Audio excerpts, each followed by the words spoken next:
Bonjour à tous les passionnés de cinéma. Je suis enchanté de vous retrouver sur ma chaîne Cinémadicte, où je vous propose les meilleures infos sur les nouveautés cinématographiques et les films déjà sortis. N'hésitez pas à vous abonner pour ne rien manquer des contenus captivants à venir. Bonjour à Allons-y. tous, et bienvenue sur ma chaîne. Aujourd'hui, je vais vous parler de Pirates des Caraïbes, la vengeance de Salazar. Dans cette vidéo, je vais partager avec vous ma critique de ce film, en explorant ses points forts et ses faiblesses. Nous allons discuter des personnages, de l'intrigue, et bien sûr, de l'ambiance qui fait la renommée de cette saga. Restez avec moi pour découvrir si ce nouvel opus réussit à capturer la magie des précédents films ou s'il tombe dans les pièges de la répétition. C'est parti. Les morts ne racontent pas d'histoire.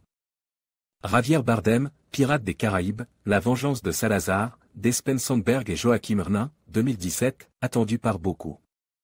Demande comme le digne successeur des 3 premiers volets après un segment très moyen sur la fontaine de Jouvence, Pirates des Caraïbes, La vengeance de Salazar s'est rapidement impose comme un long métrage plein de promesses à l'égard des fans de la saga. Dire que ce nouveau film est bien plus convaincant que son prédécesseur est un euphémisme, La vengeance de Salazar ressemble bien plus à la malédiction du Black Pearl qu'au précédent long métrage. C'est évidemment une bonne chose puisque le premier film de la saga s'avère aussi être le meilleur. Pourtant cette nouvelle aventure bien qu'elle tente de remettre les pendules à l'heure en clôturant la plupart des histoires en cours, se repose aussi beaucoup sur ses lauriers. Le cahier des charges est rempli à la lettre. Aussi habile que les films précédents quand il s'agit de faire de l'action, La vengeance de Salazar nous gratifie effectivement de scènes dantesques, parce qu'elles usent principalement d'effets physiques plutôt que virtuels. Ainsi une scène d'évasion au début du film met tout de suite le spectateur dans le bain et donne le ton, fort heureusement cette première séquence n'est qu'une mise en bouche puisque toutes celles qui suivront seront du même acabit voire meilleures encore. Quant à l'histoire elle fait le choix de revenir sur ce qui faisait tout le sel des 3 premiers volets, la mythologie maritime. À base une nouvelle fois de malédictions, de sorcellerie et d'artefacts légendaires, le scénario plonge le public dans une épopée aussi épique que drôle, aussi divertissante que pétrie de bonnes intentions. Les bonnes intentions effectivement ne manquent pas ici, car le film en plus de faire le choix de revenir à ce qui avait tant réussi au premier, prend aussi la décision d'en dévoiler plus sur les personnages. Si l'on en savait déjà beaucoup sur Will Turner et son père prisonnier du Hollandais volant, ici bien que Henry Turner, fils de Will et Elizabeth, soit l'élément déclencheur, c'est principalement sur Jack Sparrow et Hector Barbossa que le film s'attarde.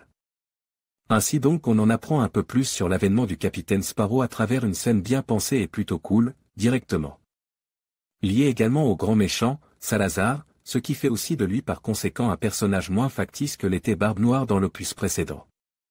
Quant au capitaine Barbossa, qui a comme prévu à la fin du 4e film, très bien rebondi et jouit désormais d'une vie de pirate.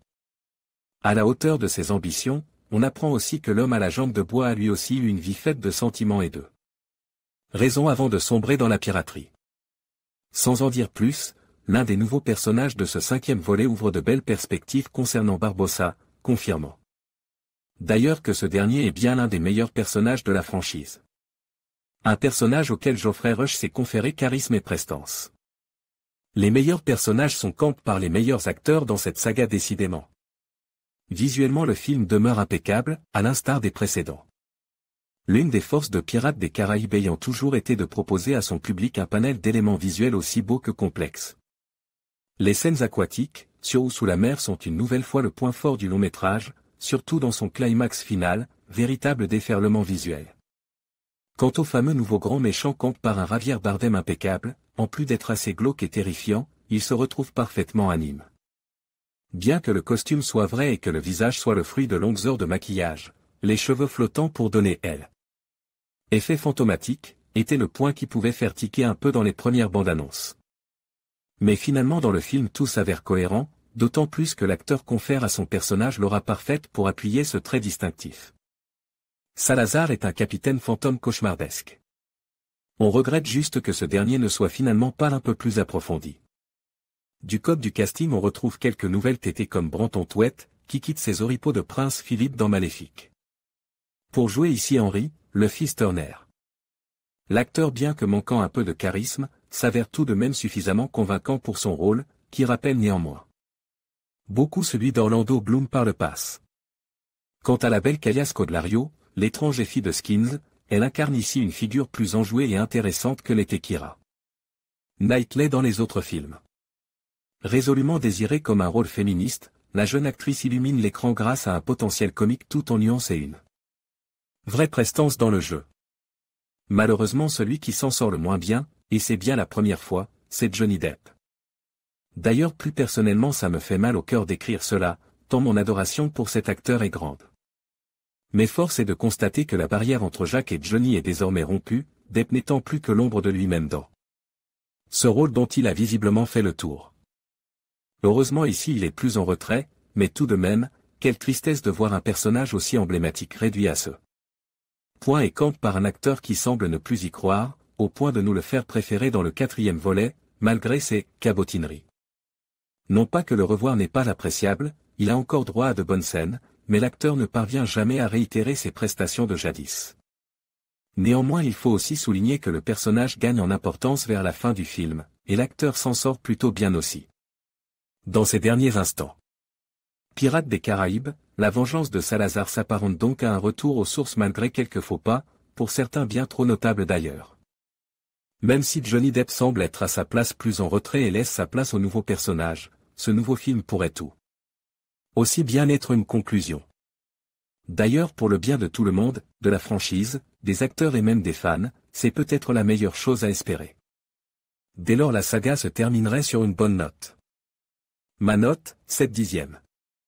En conclusion, Pirates des Caraïbes, la vengeance de Salazar, offre une aventure visuellement captivante, mais souffre de scénario parfois prévisible et de personnages peu développés. Stark a su mettre en lumière ces aspects tout en soulignant les moments forts du film. Malgré ses défauts, ce volet de la saga reste divertissant pour les fans de l'univers des pirates. Il est essentiel de garder à l'esprit que chaque film a ses mérites et ses faiblesses, et cette critique nous invite à réfléchir sur l'évolution de la franchise. Merci de nous avoir suivis et à bientôt pour de nouvelles analyses.